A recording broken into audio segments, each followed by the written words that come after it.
Tell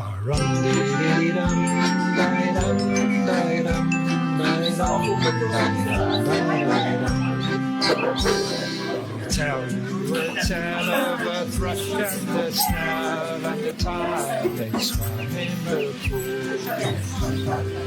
No. Well, the first bit.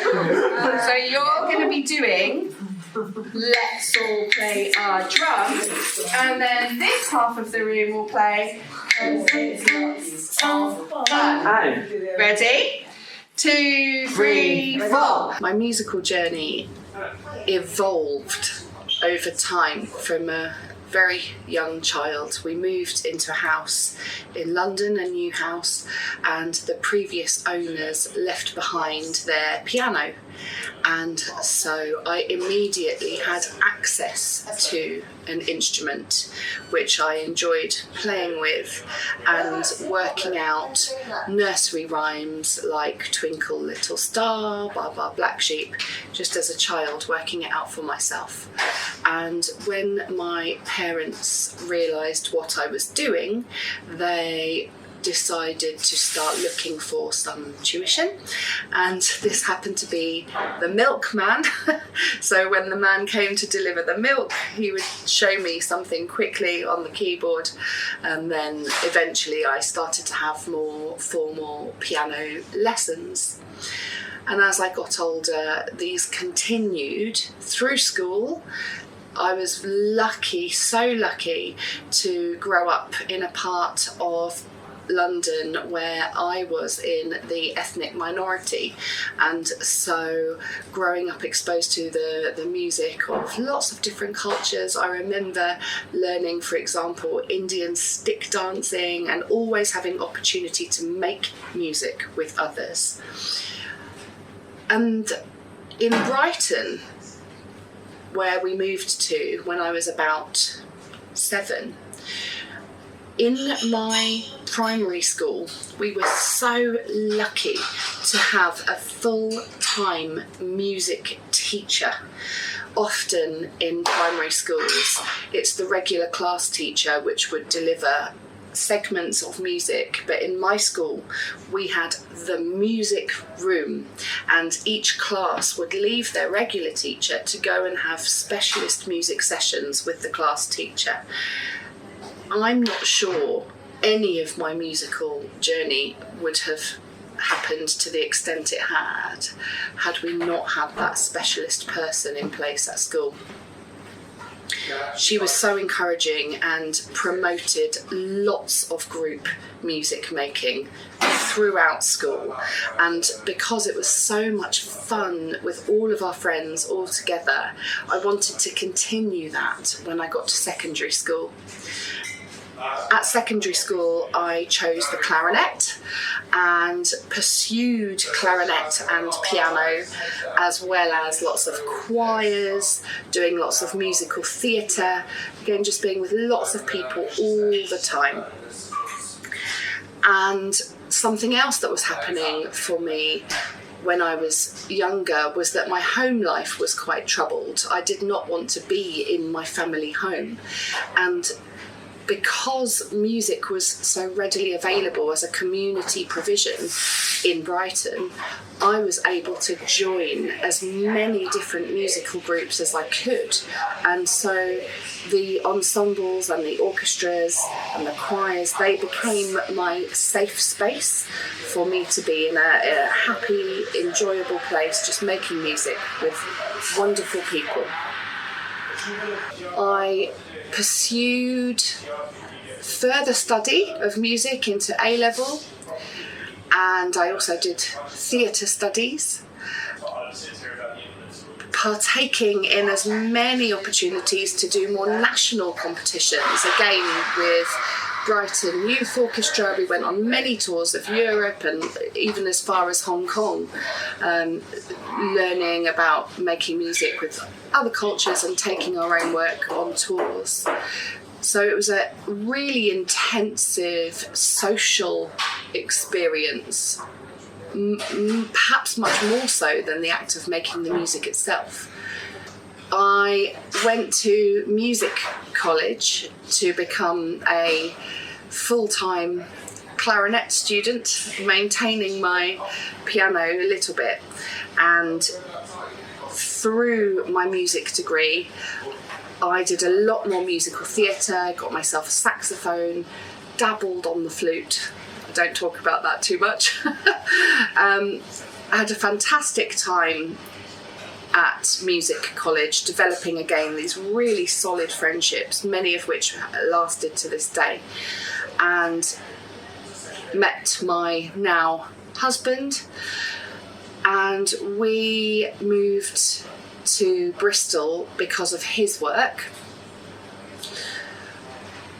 I started teaching as it was an immediately accessible job to me. There was plenty of work in schools for me to teach clarinet and saxophone to small groups during the day, but also in the evenings I started doing small ensembles. Saturday mornings I became the senior woodwind coach for the senior music centre in the local area, and again was able to enjoy the social experience which came from facilitating this creative opportunity for young people. It felt like I'd gone around the circle, and all of these opportunities that I'd had, I was now able to start giving back to the next generation. I was lucky enough to get lots of work playing in orchestra pits for musical theatre. I did a lot of work depping for some of the amateur orchestras on bass clarinet. I had a really lovely balance of teaching and performing. And although I did pursue a teaching career as much as a playing career, it's only really later in life that I've looked back and been able to see how important the teaching element of that was for me. So I was living a very happy life, married by now. I had 2 children, and although my work as a musician and teacher had paused because I had my 2 children, they were born very close together, they're about 18 months apart, I had just started to think about returning to work and how that was going to look with a husband who travelled away a lot, 2 very young children.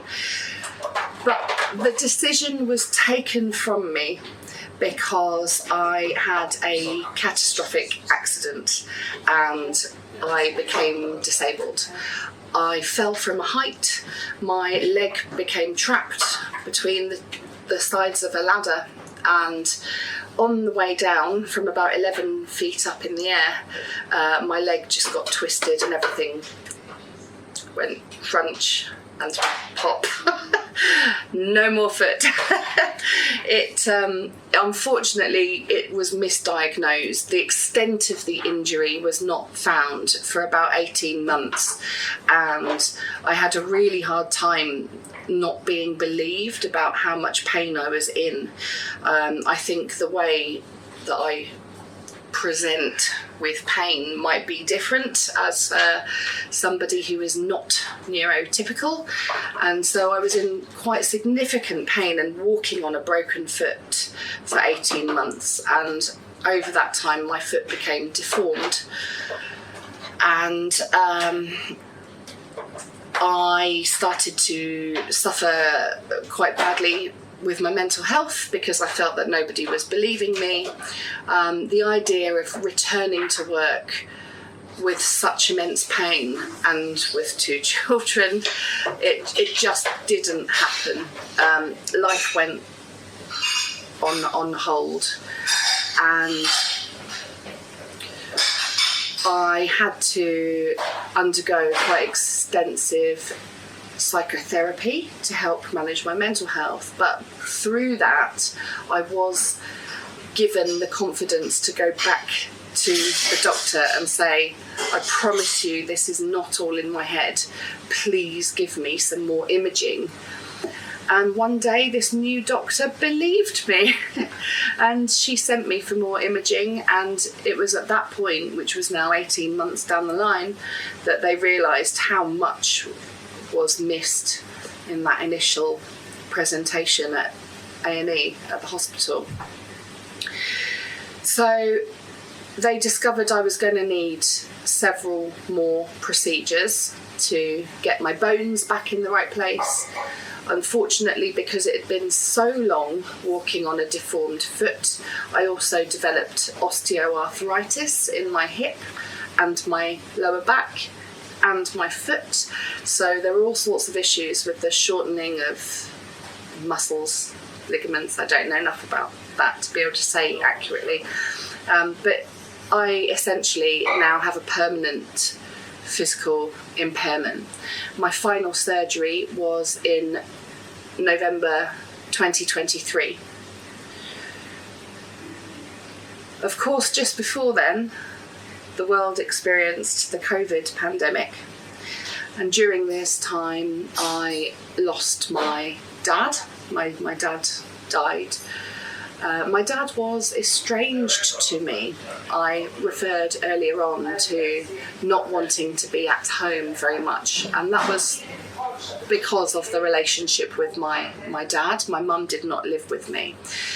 And so when Dad died during COVID, this again caused a very significant impact on my mental health, and I just didn't want to engage with the world anymore. You know, I'd become a disabled person, I'd lost my work, I wasn't physically able to get out of the house and enjoy life with my children. My husband was stressed trying to maintain everything at home. But thankfully, I just by chance got paired with the most incredible art therapist. This was through secondary mental health services through the NHS, and this woman, I couldn't have asked for a better pairing for someone to work with me therapeutically. She gave me the space that I needed to just reevaluate my life's priorities and to find out what I needed. You know, the analogy of putting your own oxygen mask on first before you can start to help others. So a lot of intensive work happened on me personally. And through that process, that's really when I started to intensively look at my relationship with music as I had grown up and what I used music for, why I engaged with music, and what going forward I wanted to do with music to re-engage with it therapeutically, primarily for myself. And so I began volunteering, taking some instruments into my son's nurseries, and slowly considering the idea of returning to work. After Dad died, he left me some cash, which I wasn't expecting, but it enabled me to buy my wheelchairs, my good wheelchairs, electric wheelchair, so I could conserve a lot of energy, and also a vehicle which would allow the wheelchair into it, so I could get myself back out into the world. Something that had happened before then, when I was not able to go around much. I began volunteering for a local wildlife organisation called Wild Portishead. And I did that largely because they do a lot of live streaming, they do talks on Facebook, they try and engage the community, get involved with what they can see around them. And one of the men who runs that, his name is Chris Sperring, he has an autistic son, non-speaking autistic son, and just mooted whether or not I would do some music with Mark. And so that was the first time I'd ever worked with a disabled person making music. We just got some keyboards, some other instruments together and played and had fun. There was no intention really to teach him, but just to make music together. 1, 2, choo choo.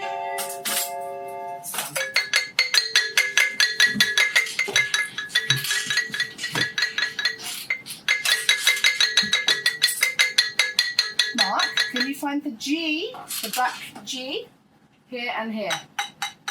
That's it. And when I say 1, 2, we have the train. 1, 2. Well done.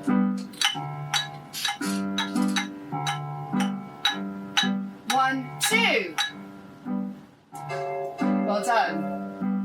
The incredible thing is that Mark is non-verbal and he has lots and lots of different issues. Physically, he's absolutely amazing. Goes on 25-mile walks with me, no problem at all. And the thing is that what Laura has done for Mark is just, honestly, blows you away. Absolutely blows you away. Mark, it's incredible to see him on a Friday morning. Laura has got him doing 3 different things at the same time.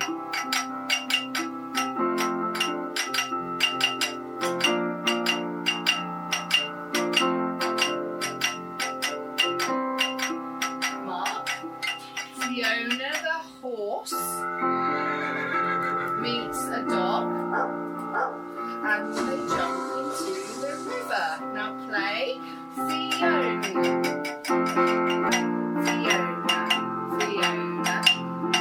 Fiona the horse meets a dog and they jump into the river. Fiona. Yeah, well done. That's good, Mark. Well done. So as a parent of a child with a physical and neurological disability, seeing what Laura did while I was bringing a younger child to her preschool group was something that I could see had value. For me, as a health professional, knowing what barriers my son could face when he's older and the issues around access to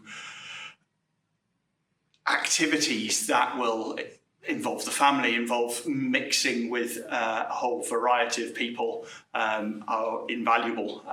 It's well documented about the discrepancies in health outcomes and long-term outcomes of people with disabilities in our community. And it's also, as Laura works to bring everybody together, it's something that is valuable from the point of view of highlighting that these disadvantages are there within the community and that people exist that are able to contribute. It's just removing that barrier to being able to partake in a way that makes everybody equal. So that was one of the reasons that I wanted to be a part of this project. I think the main thing that Laura doesn't feel there should be or that there needs to be a SEND day or a disability day. It's open to all at all times. It's her way of bringing that together. And I think unless you've lived through something that, like Laura has, that suddenly you see the barriers that are there and then are able to adapt your approach or your work to make those people included and a part of what can be done differently to achieve the overall equality, which is one of the things that's really important to Laura in this project. And if there was time and there was resources, we already work with the children, we work with the elderly, we work with the disabled. We want to do more, and it's just finding the time that we can do that to meet the needs of the people, and providing it when they want to. So, Laura understands what the barriers are, how to break them down, because she's confronted that and spent her time and resource in developing a way to work with everybody at all times. I used some more of the inheritance that my dad had left me to get more inclusive musical instruments for me, because I wanted them, and also to see what others were responding to. I'd got the bug back now for engaging with people in a musical way, and rather than just sticking to clarinet, saxophone and piano, I wanted to find more accessible instruments that people could explore in a more immediate way, like the steel tongue drums, like glockenspiels, shakers and tambourines and little drums. And as my collection of instruments grew and Mark was inviting his friends from his care organisations and other groups he attended for disabled people, that is when my community started to grow. And because I was a physically disabled person, all of the buildings that I needed to be in had to be accessible. Personally, before I met Laura and understood what her work involved, I wasn't aware of the difficulties that people may have in accessing music, creative music, education, etc. Especially when they may have an impairment which, it's just, you sort of think, if you've got a ramp, you can get into a shop. But it's not just a ramp into a shop. It's sometimes it's giving people a little bit of the independence and being able to do it. And, it's just that inclusive. And so it's important, I think, that we have not only someone who's committed to providing, the music tuition and to bring people together to play music, but the venues in which to hold those classes and one-to-ones and whatever. Laura is kind of almost like the thrush in a sense. She's bringing people together, and the hole in the shell can represent different things to different people. It could be something that's physical, it could be something that's psychological, it could be something that's missing in your life, a hole. And the thrush kind of helps the snail by fixing it. It doesn't get rid of the hole, it's still there.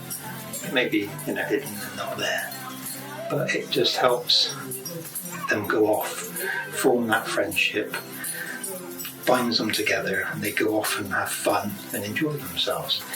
And that's where I think the synergy is, where people, they may have, this impairment or that disability, but they're still able to do and create music.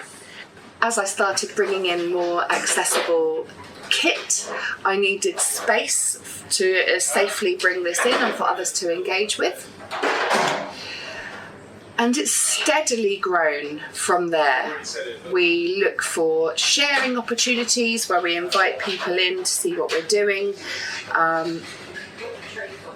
And increasingly, I am using my teaching strategies to work in a much more structured way with this new community and learning more about their needs to help them participate in practical musical engagement in ways that they perhaps haven't ever done before. To facilitate this, I applied to Arts Council England for a grant, a DYCP grant, which stands for Developing Your Creative Practice, and I wanted the focus to be on researching and developing more meaningful ways to make music with disabled and vulnerable people. And the success was incredible with that R&D. Because of that grant, I've been able to go and engage with so many more micro communities. And have fun with it and take the time to learn about different people's needs. Something which I must keep reminding myself is that disability is a new thing to me. I'd already completed about 20 years of life as a so-called professional musician when all of a sudden that world was not accessible to me anymore. Gone are the days where I can go up and down the steps into an orchestra pit or go peripatetically teaching music from school to school. My body just won't let me do it now. So I had to carve a new way of satisfying my own creative needs, and in doing so, I like to think I have created the most accessible platform for anybody else who wants to engage too. Part of the research and development was exploring the extent to which I could take my old way of working, which involved a lot of structure, a lot of planning, and identified pathways to demonstrate progression, and seeing how that would apply to people with hugely diverse needs and barriers to engagement, whether that be physical disabilities, learning disabilities, autism, or any other type of neurodivergence. And I very quickly learnt that formality just has to go. Now there's a difference, I feel, between saying that all structure has gone, but I think part of what makes it successful is the depth and detail of the experience that I have had to be able to quickly adapt to needs as they change in any given session. I work a lot with people with social, emotional and mental health challenges, and also with people with cognitive processing differences who might be able to engage in a very formal, structured way one day, but then for the next 2 or 3 weeks they are unable to maintain that focus because of what's going on for them physiologically. So having a very loose guide for structure and formality is useful, but the fundamental premise is to be participant-led and to let everybody in the space know that everybody's needs are different. And it has been really interesting learning how different people respond to that need for flexibility. I don't think there is a typical structure. Perhaps for the very young children that I work with, early years, we will begin with musical games. One of the things that I love about the early years provision is that they are encouraged to come in to explore the instruments. They're allowed to touch, they're allowed to make noise. And I think that's something that young children are not invited to do as often as I might otherwise like them to. But after they've had that chance to be loud and to be wild and expressive, we can bring it back round using the games, using sneaky bits of structure with verses and chorus, but allowing the freedom within that as well. In terms of understanding how students respond emotionally or socially, Socially is perhaps easier to identify because there's a lot of banter between the groups, and I love that they celebrate each other's solos and congratulate each other when they've done well. Emotionally, I see a lot of happiness, and I have tried to offer opportunities to discuss how music can make us feel, how music can be used to tell stories and things like this. So one of the most amazing experiences that I've had is working with Mark, who I mentioned right at the start, who is a non-speaking autistic person. And we refer sometimes to non-speaking autistic people as non-verbal, non-speaking, but Mark does speak, but he just chooses his moments and will often need some prompting or some guidance. But one of the activities that we do to help build familiarity and repetition is I want to play my drum, and on the word drum, you play your drum. And initially, Mark would not use his voice. It would have to be me saying the words. But as the months went on, Mark would start to speak it with me. And now Mark can lead that session, he can lead that game either for himself on his own or in a group setting. And to hear how him engaging with music is encouraging him to use his voice, and most recently actually to hear him singing along to some of the songs that we've been learning, and writing.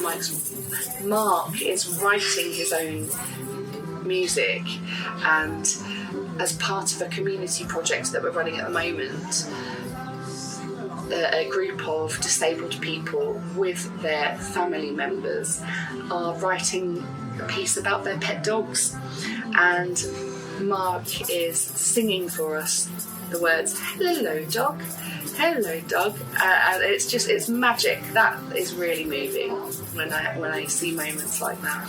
And actually this project is something that I would like to see rolled out much more widely.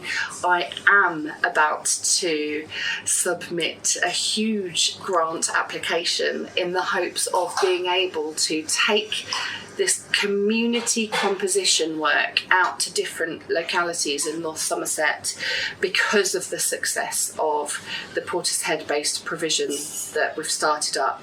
And this is going to involve taking all of the instruments into different groups, perhaps with people who have never met each other before, encourage them to play, encourage them to think about how they want to use music, and we're going to create a brand new piece of music altogether from scratch. And music will be the tool to get people talking, to be in the same spaces together. Something that I struggled with the most after suddenly becoming disabled was realising how many spaces were suddenly not available to me, and how the way that I used to work was suddenly not available to me. And so a huge goal for me is to enable everybody in our community to have the choice to come together in the same room at the same time. For me, I think that's impossible. For me, I cannot separate the value of art from how that art is interacted with, either through the process of its creation or in its sharing with people. For me, the people always come first. And having been through the music college process and having been lucky enough to have exposure to all of these really wonderful high art musical works, I love it. It's so valid, it has a place, but I don't think I can say that I value those experiences any higher than playing Let's All Play Our Drum with Mark. To me, the value is certainly equal. Engaging people is my priority, and I don't think society has enough opportunity to see and to celebrate what disabled people are creating, and doing all we can to elevate the visibility and audibility of our disabled creatives has to be the next step. So I think something we're noticing is how many people are being more open about the way they're struggling with their mental health and their overall well-being. And I believe that a large part of that surge is a lack of opportunity to just play, to have fun for the sake of having fun, to switch off. But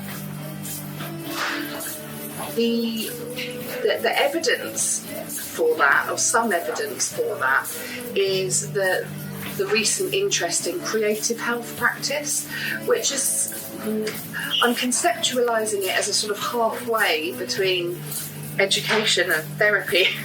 It's just an opportunity to switch off. For me, creative health, it feels like an opportunity to practice mindful engagement in something creative when you're not quite ready, or perhaps don't need that intensive therapy. It feels like a really important intervention to help people regulate, reconceptualise and switch off before things become distressing and problematic. I think the way that inclusive music and more community music can help our society is just giving more people more opportunity to be themselves.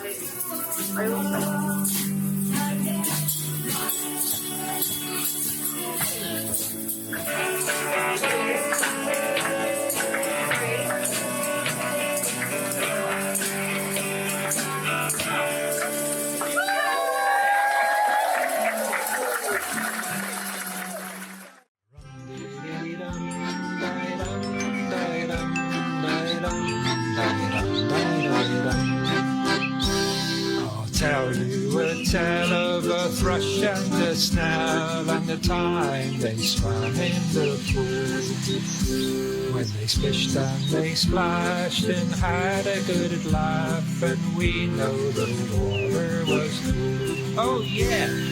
Rum-dee-dee-dum, dee-dum, dee-dum, dee-dum, dee-dum, dee-dum.